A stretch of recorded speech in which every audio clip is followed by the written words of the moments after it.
Hey everybody, thank you for taking the time to visit my channel, Past President Gnosis, your host, Mr. Gnosis, and let's get right into it. So now, if you've been watching my prior videos, I talk about how older cultures, as in the Greeks and the Romans and other nations, actually adopted certain customs from other nations that they conquered. And one in particular, I've always speak so much highly about was the Greeks. For this reason, as you see from the headlines, we're talking about Heracles, because from the Romans we get Hercules, because we all know that the Romans defeated the Greeks but still continued Hellenization, which if you watch my other videos, I spoke so highly about Hellenization and that how these other nations, how Rome conquered the Greeks but still continued Hellenization. But if you want to watch that video, it's on a prior video, but in this one, that's where we get Hercules, but with the Greeks, we get Heracles, as you see here. But what's interesting about Heracles is that we all assume that it all stems from the Greeks. Heracles came all here. We all know that he was the son of Zeus and the son of Alchemy. He was one of the most famous Greek gods, and we all know about the 12 labors that he had to endure due to Zeus's wife putting him through all these trials. And if you played God of War, yeah, I said it, God of War, you know Kratos fighting Hercules and actually getting his fist. That's all for my gamers out there. I love you guys. But what's funny is we all think that it's all the tall tale end and that's where all hands here. But if you deep dive into this, I actually come with this claim that actually the Greeks actually took attributes from another deity, yes, from the Phoenicians, and that God's name is Melqart, or Melqart.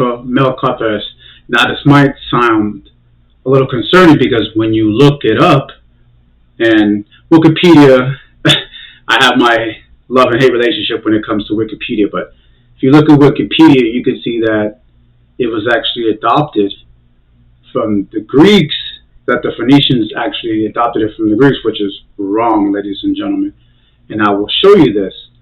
And one example that we can all speak of is Herodotus. And if you don't know Herodotus, he was once actually the first Greek historian that actually wrote down and actually documented all of these different civilizations that thrived around this area. He also performed historical accounts, like the Persian War also, that happened. So you can see how this man is really highly credible to use him because of the time that he was born, around the 5th century BCE. But again, this is a book. So you may say, well, anybody can say anything from history, and that is correct. I will give you that. But the thing about Herodotus is that if you watch one of my prior videos, I made a video actually talking about Herodotus where he actually found the lost city of Heracles right there in Egypt, a little bit north from Alexandria. And he actually wrote this down, and actually an anthropologist actually took the notes, yes, ladies and gentlemen. And what Herodotus had to say in his history is went out to the field and actually found this. So just to give you a little quick insert so you can see what I mean about Herodotus and why he's so credible, I'll show you right here. And before I continue, just want to show you guys the book, the landmark Herodotus, the Histories, where we get history from. The first Greek historian, Herodotus, was an ancient Greek historian and geographer from the Greek city of Heracles, part of the Persian Empire, now Belgium, Turkey. He is known for having written the Histories, a detailed account of the Greco-Persian Wars. Herodotus was the first writer to perform systematic investigation of historical events. He is referred to as the father of history, a title confirmed on him by the ancient Roman orator Cicero. I'll leave all the rest for you guys to read, but I want to come down here where I highlighted. Herodotus has been criticized for his inclusion of legends and fanciful accounts in his work. The fellow historian Thucydides accused him of making up stories for entertainment. However, Herodotus explained that he reported what he saw and what was told to him. A sizable portion of his stories has since been confirmed by modern historians and archaeologists. And as I said earlier, they found this lost city due to the writings that Herodotus had in his stories. And I'll show you the link to the article here. History of Donus Hercules. For more than 4 centuries into the foundation of Alexandria in 331 BCE, Donus reigned supreme over the Canaanite portion of the Nile River. The Greek historian Herodotus of Sicily wrote about Donus Hercules in his great work, Bibliotheca Historia, between 60 BC and 30 BCE. Sometime in the 5th century BC, Herodotus, like I just said, wrote that the Greek god and hero Hercules, actually first stepped foot onto Egypt at this port city. Thus the Greeks gave Donus the name Hercules and built a grand temple dedicated to him.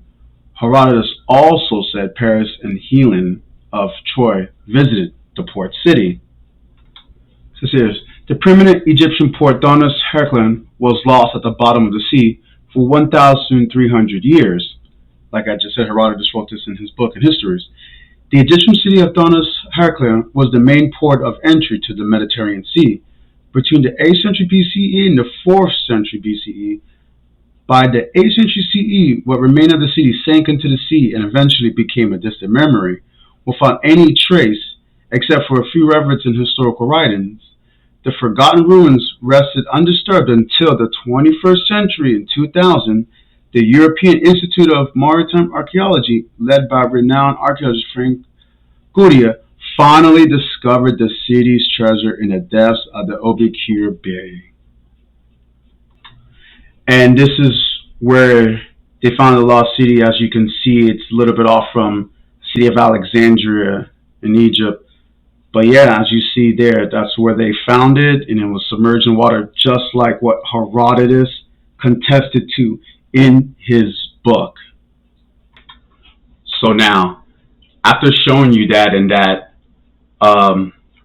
Herodotus written down about this lost city, and that us actually finding it contests to what he said in his book. And like I said before, I have the book. So this is why I show you guys. I'm not one of those YouTubers that just shows you the pictures. I actually own the book and do my due diligence. So that's why I can say I can vouch for some of the stuff that Herodotus contests to when he talks about Egypt. And like I said, I want to show you some passages from the book, Histories, quoting from Herodotus what he says pertaining to Egypt. So, especially in page 136, book 2, Herodotus. Let's do it. All those who establish a sanctuary of Theban, Zeus, or of the Theban nome, sacrifice goats, but not sheep. For Egyptians do not all worship the same gods in the same way. Only the gods Isis and Osiris, the latter of whom they say is Dionysus, remember that, the connection, are worshipped in the same manner by all Egyptians. For example, those who have a sanctuary of Mendes or of the Mendesian district sacrifice sheep, but not goats. Now the Egyptians and all who followed their practice abstained from sacrificing sheep and claimed that their custom originated in this manner. Heracles had an overwhelming desire to see Zeus, who did not want to be seen by him. Finally, Since Heracles kept insisting, Zeus devised the following scheme. He skinned a ram, cut off its head, wrapped himself in the fleece, and placed the head in front of his own face, and showed himself thus to Heracles. That is why the Egyptians fashioned a statue of Zeus with the head of a ram. The Ammonians, who were colonists from both Egypt and Ethiopia, who speak a combination of both languages, apparently received this tradition from the Egyptians. And since the Egyptians called Zeus by the name of Ammon, it seems to me that the Ammonians also received their name from the appellations of this god. And I'll continue here. Page 137. Egypt, Book 2. Now to turn again to Heracles. I have heard it said that he was once of the 12 Egyptian gods, but about the other, Heracles, the one known to the Hellenists, I was unable to learn anything anywhere in Egypt. This is Herodotus speaking. Moreover, the fact is that the Egyptians did not take the name of Heracles from the Hellenists, but that the Hellenists, that is, those Hellenists who established the name of Heracles as a son of Amphitryon, took it from the Egyptians. This can be demonstrated by many proofs, especially by the fact that both parents of Heracles, Amphitryon and Alcmaeon, were of Egyptian descent. Continue here. And this is where it gets good. Just a little bit. Since I wish to know something definite about all this from any source I could find, I sailed to Tyre in Phoenicia. The Phoenicians, when I learned that there was a sanctuary sacred to Heracles there. And let's do this. And I saw that it was decorated lavishly with many offerings. In particular, I saw 2 pillars in it, one of refined gold and the other of emerald so magnificent that it glowed in the dark.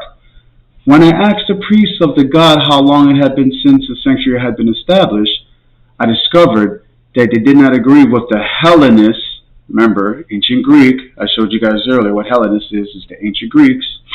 For they said that the sanctuary was founded at the same time that Tyre was settled, and that Tyre had been inhabited for 2,300 years. I also saw in Tyre another sanctuary of Heracles, this one bearing the Amphitryon. And so I went to Thasos and found that there was a sanctuary of Heracles founded by Phoenicians who had set sail in search of Europa, who had colonized Thasos, which happened in fact 5 generations of men earlier than birth of Heracles, son of Amphitryon and Helios. And so this research shows clearly that Heracles is an ancient divinity. The Hellenists I consider the most orthodox of those who are founded and maintained to distract sanctuaries of Heracles, sacrificing to one as an... Now I'm on page 138, trying to show you guys. You all can look this up yourself. Grab the book, book 2, to finish it off. Immortal with infinite Olympian, and to the other as a hero, with offerings appropriate to the dead. Remember, always incorporating it and switching things up. The Greeks did this too. The Hellenists tell many different native stories, and their myth of Heracles is especially foolish. They say he came to Egypt and was crowned by the Egyptians, who then let him direct a procession as a sacrificial victim to Zeus. He kept silent for a while, but when they led him up the altar, he turned on them with his great strength and murdered them all. The Hellenists who tell this story, it seems to me, are entirely ignorant of the nature and customs of the Egyptians. These people are forbidden by sacred law to sacrifice their domestic animal apart from sheep, bulls, male calves that are ritually clean, and geese. So how could they conceivably sacrifice human beings? Now, after showing you that little snippet from one of my past videos, you can clearly understand why we can use Herodotus's notes to fame and to use it as an alibi for us to use to look more into this, because as you just seen, it was because of him that we found this lost city, and it was all there in his books and his stories. So, and also I wanted to chime in. He also did show the influence about the Egyptians when it came to Heracles. And as you see here, around the 1350 BCE, yes, Egypt did rule this area. So you could see how Herodotus kind of put the Phoenicians and the Egyptians as the co-creators of Heracles, of having the first proto Heracles, and that the Greeks took it from Egyptians and the Phoenicians and just adapted it into their own realization, to their own ideas. And it doesn't just stop there, because you may look online again with the Phoenicians, and one book I want to spread some light on, and this is a really good book. If you want to know more about the Phoenicians, we have it here, the Phoenicians, from Sanford Holst, and he's one of the world's leading authorities of the Phoenicians. He was elected a member of the prestigious Royal Historical Society for his work in this field, and has presented academic papers on the Phoenicians at University USA and around the world. So you can see how this book, we're going to be using this book to give credence and evidence to the Phoenicians being the creator of the god Heracles, and that the Greeks just adopted all the attributes from Melqart and brought it into their society. So, without further ado, let's get in right now, straight into the book. Let's see what he has to say about the Phoenicians. Page 50, Phoenicians. Skip right here to a little bit to the bottom, middle section.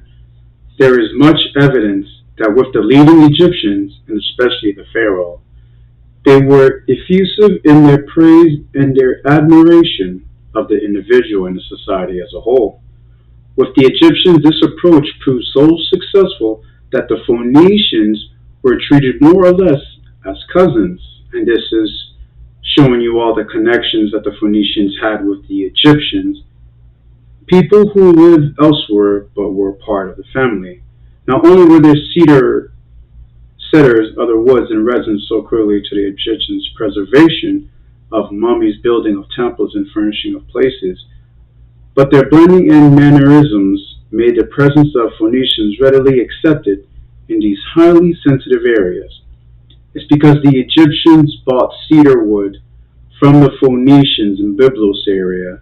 That's how they were able to establish a more trade with the Egyptians, and they had this relationship to each other. But I'll continue. This relationship became so widely and deeply established that it even found expressions in the Egyptian tradition and religious myths. In the legend of Isis and Osiris, for example, the people of Byblos were quite naturally and easily included.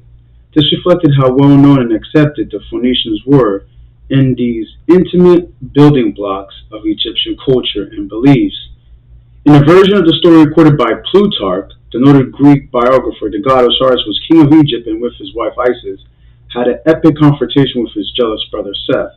It began when Seth killed his brother Osiris by sealing him into an airtight box and throwing it into the Nile River. Now, to give the connection of the story from Plutarch in his book Morals, of how the Egyptians included Byblos into their mythology story, which shows a high prestige of brotherly love, I should say. So as I begin here, Isis, on hearing the news, sheared off one of her tresses and put on a mourning robe, whence the city, even to the present day, has the name of Copta, I beat the breast. She learned by inquiry that the chest had been washed up by the sea at a place called Byblos. Here's the connection with the Phoenicians. And that the surf had gently laid it under a Erica tree.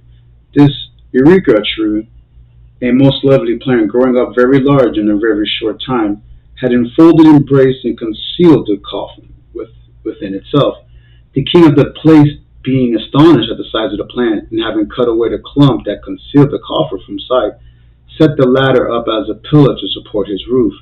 They tell how Isis, having learnt all this by the divine breath of fame, came to Byblos, and sitting down by the side of a spring, all dejected and weeping, spoke not a word to any other persons, but saluted and made friends of the maid servants of the queen, by dressing their hair for them, and infusing into their bodies a wonderful perfume out of herself.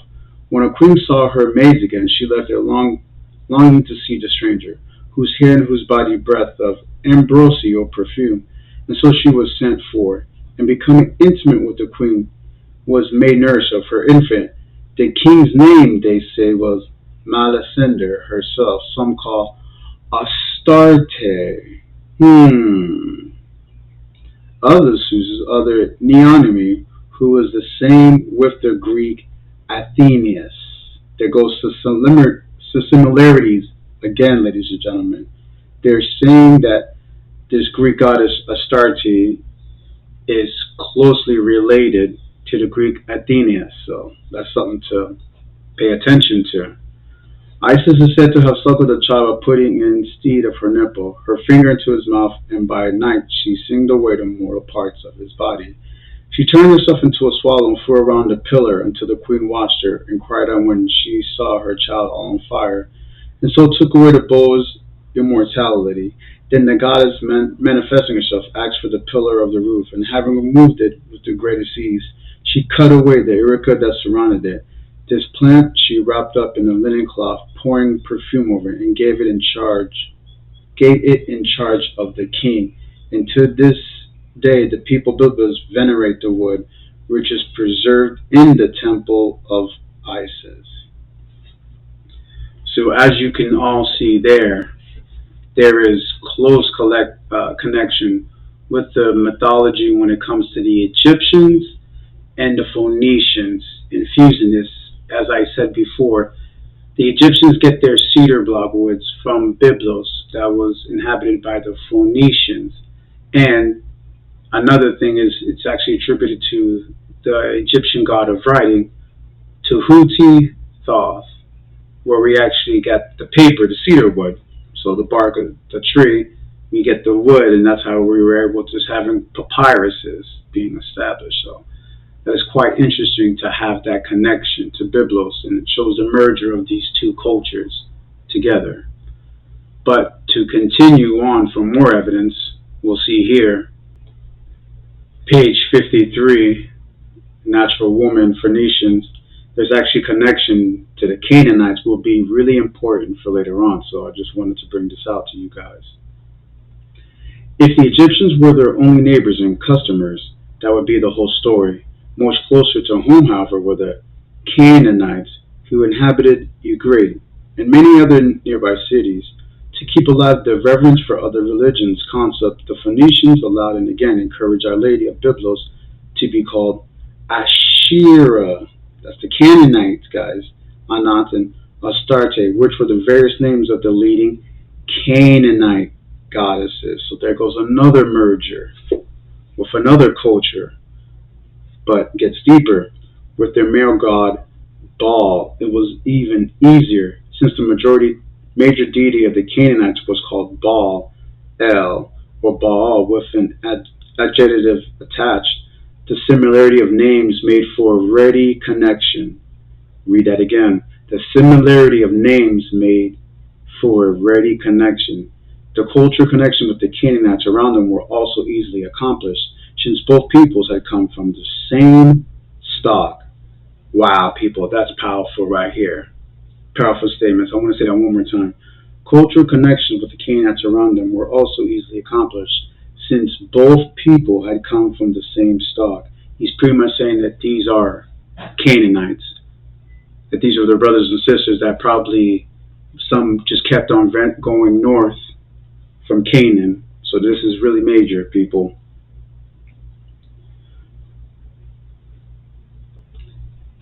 They maintained similar clothing and language, and even called themselves fellow Canaanites.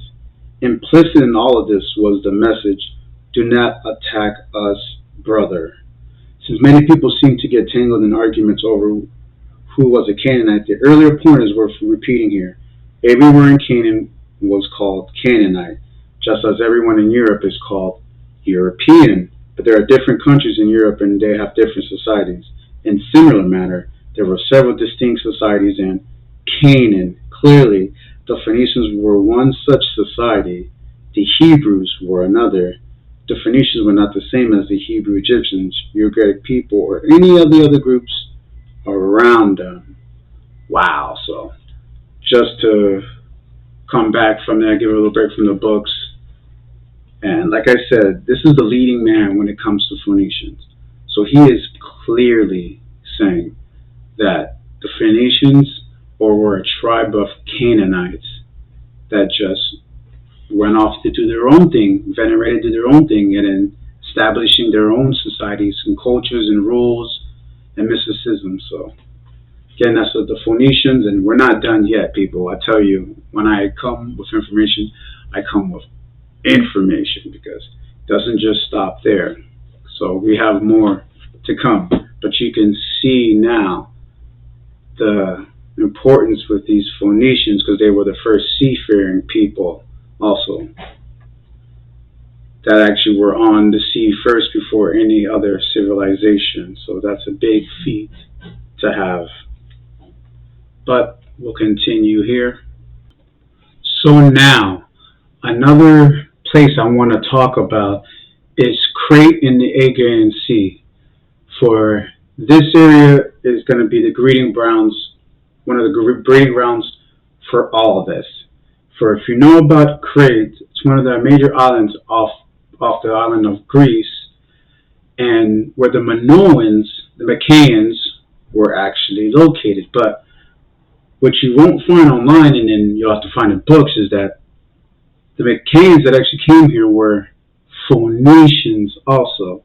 And if you know about Crete, you know about them saying that the Greeks inhabited all this area, but they inhabited it after a cataclysmic event happened in this area. But the early inhabitants were mostly farmers, like farmland people, and the sophisticated people that actually came here because they actually had a trading post was the Phoenicians.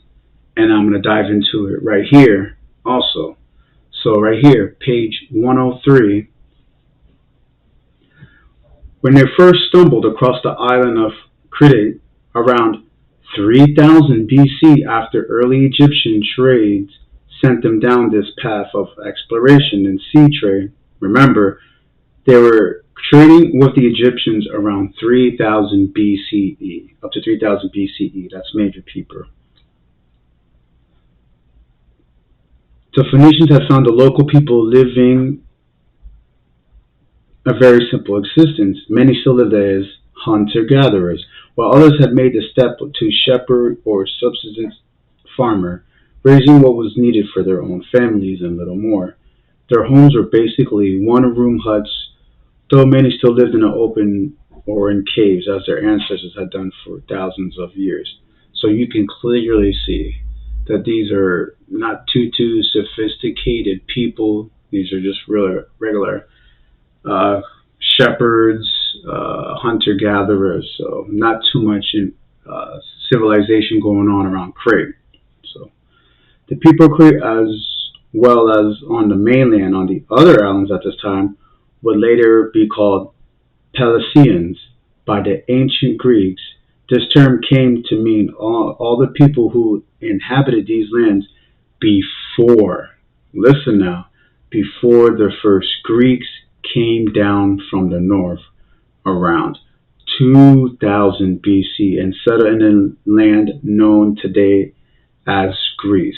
So that's major people. That they're saying that the Phoenicians were inhabiting this area well before, at least a thousand years before the original Greeks, the first Greeks, would actually start spreading and coming down this peninsula area. So That's major. That's something that you won't find just looking on Wikipedia. So I say you have to get this in books.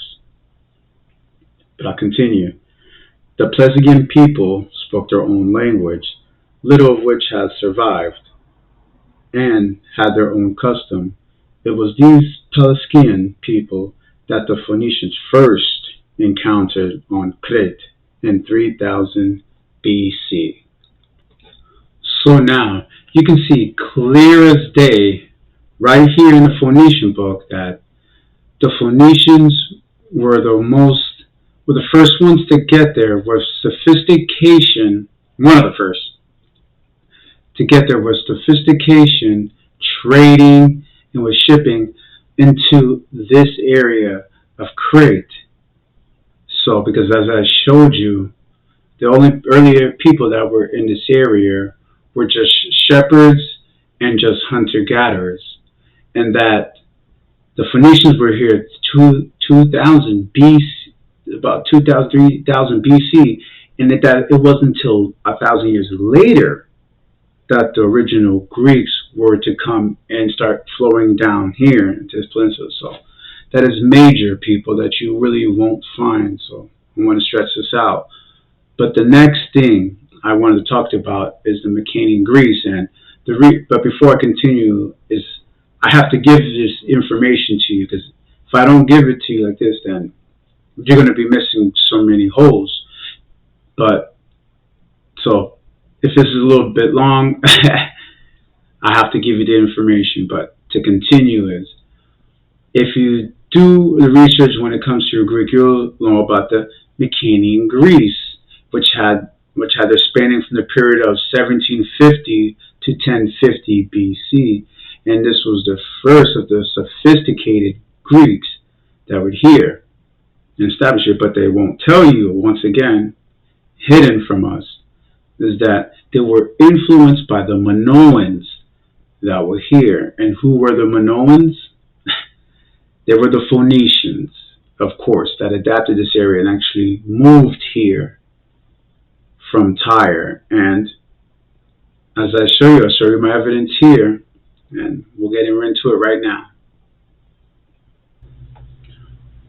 So one interesting fact when it comes to the Minoans is that the Greeks actually have a story about the founding of the generations when it comes to the Minoans and the founding, and it's the legend of Europa, and actually where we get the word Europe from. So very interesting. So what the mythology explains is that Zeus was enamored of Europa and decided to seduce and rape her, the two being near equivalent in Greek myth. He transformed himself into a lamb, white bull, and mixed in with her father's herds. While Europa and her helpers were gathering flowers, she saw the bull, caressed his flanks, and eventually got onto his back. Zeus took the opportunity and ran to the sea and swam with her on his back to the island of Crete. He then revealed his true identity, and Europa became the first queen of Crete. Zeus gave her a necklace made of Herodotus. So this story actually kind of, for many scholars and myself, actually shows the transfer of the culture all the way to Crete. And like I said with Wikipedia, I hate to use Wikipedia, but they actually corroborate this with actually what I was saying too, as I'll show you here. The myth of Europa and Zeus may have its origin in a sacred union between the Phoenician deity Astarte and Astarte. In bovine form, having given birth to 3 sons by Zeus, Europa married a king Asterius, this being also the name of the Minotaur and the epithet of Zeus, likely derived from the name Astarte. So as I keep explaining, you can see the similarities when it comes to these stories, and that's showing that if the Greeks were to use this foundation story and to use the Minoan prince to a Phoenician princess as the creators of the Minoan culture, this shows plain as day that they're giving credit to the Phoenicians clearly from having her roots with the Phoenician society. So now, giving you a little brief explanations about the Phoenicians, and that's showing you that they were the original inhabitants of Canaan and that the Greeks came later on. I want to get more into this god Melqart and actually show the similarities that it has to the Greeks. So let's get right into it. And here it is, Melqart, right here, was a tutelary god of the Phoenician city-state of Tyre and a major deity in the Phoenician and Punic pantheons, often titled the Lord of Tyre, Baal. He was also known as the son of Baal, or the son of El. And remember when I explained earlier, if you know about Baal and El, these are Canaanite god deities. So if they're saying that Melqart is the son of Baal and El, this clearly shows you, again, the connections to the Canaanites and the Phoenicians, which I explained earlier about having different societies, but this is just one group that just ventured off and did their own thing. So it's clear to see. And like I said, Wikipedia, I have a hate and love relationship, but in times of needs, I want to give this to you guys quick so you can all look this up yourselves, because I know you guys can't get books and have the time to read all this, but I want to continue. King of the underworld, a protector of the universe. He symbolized the annual cycle of vegetation. It was associated with the Phoenician maternal goddess Astarte, and as I showed earlier in the book Phoenicians, the connections with Astarte also. So this is really things you got to pay attention. And one thing I want to look closely is right here. His depiction.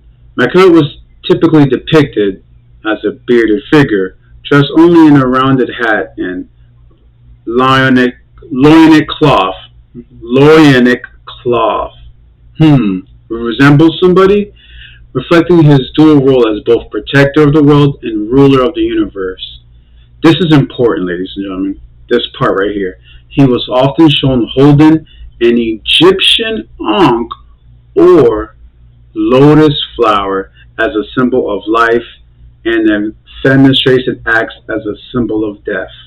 Now I want to stop before I continue, because there is another connection, as I explained earlier, when Herodotus quotes said that Heracles was taken from the Egyptians and / Phoenicians, but when I showed you that the Phoenicians and the Egyptians had a close tie around 3000 BC when it came to the cedar wood that the Phoenicians had in Byblos, in which they traded with the Egyptians so that the Egyptians could build all their towns, their cities, buildings, what have you. So they had this close relationship. Remember, they were like cousins, close relative cousins, so you cannot forget this.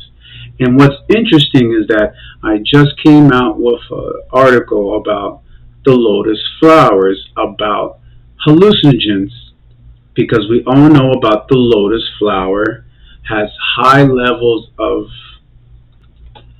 chemicals that can produce a hallucinated state, so that the fact that Melqart has the Egyptian ankh and the lotus flower specifically shows me the intermingling of these societies in a whole.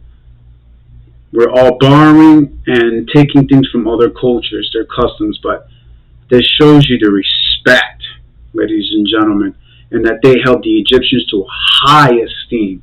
If they were depicting their ankh and the lotus flower, which is deemably specifically for the Egyptians. So I cannot get that across though.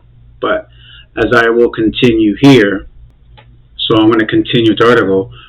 I'm going to skip a little bit here. During the high point of Phoenician civilization between 1000 and 500 BC, remember, this is where the Greeks are just coming. They're coming around 2000 later, as I showed you in the book Phoenicians, so they're just early civilizations. Melqart was associated with other pantheons and often venerated accordingly. Most became interchangeably. He was identified with the Greek Heracles, aka Hercules, ladies and gentlemen, since at least the 6th century BCE, and eventually became interchangeably with his Greek counterpart. In Cyprus, Melqart was synchronized with Atheism and also in Embesia, as given by a dedication reciting to his Lord Eschia Melqart. Boom. Ladies and gentlemen, there you have it. Giving you the evidence about how the Phoenicians were the first ones to come up with the proto Hercules, as you said it, in the name of Melqart. Plain as day to see. But if you look online, as I showed you earlier, they say that the Phoenicians took this for the Greeks. No, ladies and gentlemen, it's the other way around. This is what I mean. You can't take anything for face value. You have to do your research. Even listening to me, to what I had to say, you have to do the research when it comes to history, because things can get misconstrued, or some people, academics, like to leave things out for you don't get the full story. Or I just feel like some people don't know how to connect the dots when it comes to history too, because it's all out there for you. It's just up to us, the normal people that actually want to do the research, just want to know the truth, the connections and all this. And to show you another connection is right here in that same article. We'll keep going down. To the Greeks and the Romans, who identified Melqart with Hercules, he was often distinguished as the Tyrian Hercules. Tyrian Hercules. What is the Tyrian Hercules? And when you look that up, Tyrians is a Minoan archaeological site in Argolius in the Peloponnese, and a location from which the mythical hero Hercules performed his 12 labors. I mean, come on, ladies and gentlemen. If you can't see the connection, it is there right in front of our faces. It is just hard for some people to connect all this. So this is what I'm trying to portray. Most of all of these cultures, mostly all of them, just piggybacked from each other, and it's clear to see. They adopted different gods and goddesses that they found from different civilizations, whether they conquered it, whether they mingled with them, which they did trades, like the Phoenicians, what they did with the Egyptians, because as I showed you, they venerated the Egyptians so highly, even having the ankh and the lotus flower scripted into Melqart. And as you see here, these pictures of Melqart, you can clearly see the connections with all of them. But one, for instance, that I want to take a look back is the Volta statue from the Temple of Melqart in Crete. And if you look at this, this is supposed to be a depiction also of Melqart. But what's interesting is, look at this, ladies and gentlemen. Where have you seen this also? You've seen this also with the god El from the Canaanites. I mean, look at it. Take your time. Look at the posture. Look at the headdress. It is clear to see that these are both masculine male gods. And the Canaanites call this El, because remember, Melqart is the son of El. So, clear connections to the Canaanites. And then now, once you see this, this goes even further back into a plate that we have from the Egyptians. There it is, ladies and gentlemen, right there, in stone for you. This is clear connections of the Egyptians, the Canaanites, and the Phoenicians. All these cultures are intertwined with each other. It is clear as day to see. And if someone goes together, they're not doing their research, ladies and gentlemen. But as I said, every culture is adapting stuff from them, but from what my research shows is that the Phoenicians were the Canaanites, and if you know about the Canaanites, I feel like there were a little bit Egyptians too, some of them that actually left and spread out. I'll touch on that in another subject, don't have time for this video. But clear as day to see that the Greeks adapted their version of Hercules from this god, Melqart. Plain as day to see. And it's all of just borrowing and taking elements and establishing their own gods. But now the real question is, how far back do all these gods go? But that's a question for another day. But anywho, I thank you all for taking the time to watch in this video. I know I had to give you guys a lot of research. I had to do my due diligence because, as you plain to see, if you just do bare minimum research, they're going to just give you these faulty timelines and these faulty answers. You got to just dig deep in all of this, because there's something about these Greeks that I keep stressing a lot on my channel. The Greeks play a big role in all of this. To this day, look at the movies that are going on. What's the most mythological stories that are being portrayed to this day? The Greek stories. All of it. Look at, you got Thor, Athena. I mean, like, come on. It's all over the place, people. There's just something to these Greeks. Look at these universities. Sigma, Alpha, Omega. I mean, what do you think all this stuff derives from? But I'm going to save all that for another video. But anywho, what did you guys think about the original Heracles, Melqart, and that deriving from a Phoenician deity first and foremost? But as I say before, always do your research, ladies and gentlemen. Be careful for the faulty timelines. It's set up to bamboozle us, if you want to say so, we can't connect the dots. Because we're here trying to, I know we're all here trying to figure out true history. And true history is very interesting when you dig deeper. But anywho, thank you for taking the time to watch my videos. Please like and subscribe, and I'll catch you all in the next video. Cheers.